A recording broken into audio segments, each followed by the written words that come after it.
Mummy टीका जो दी है चमक नहीं है। मम्मी झुमका जो दी है चमक नहीं है।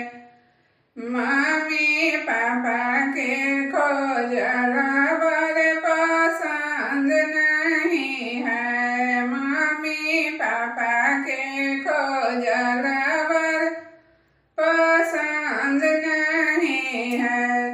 बेटी जाँच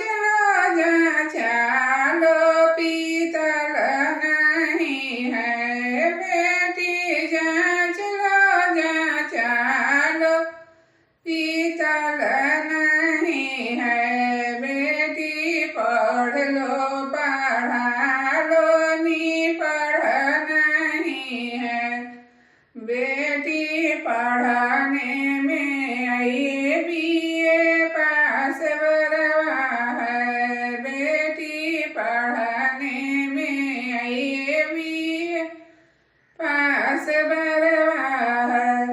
भाभी हरवा जो दी है चमक नहीं है। दीदी कंगन जो दी है चमक नहीं है। भाभी भैया के खोजल बर पसंद नहीं है।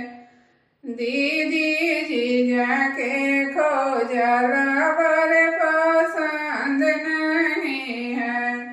मैया जाँच लो पीतल नहीं है। मैया पढ़ लो पढ़ा लो नी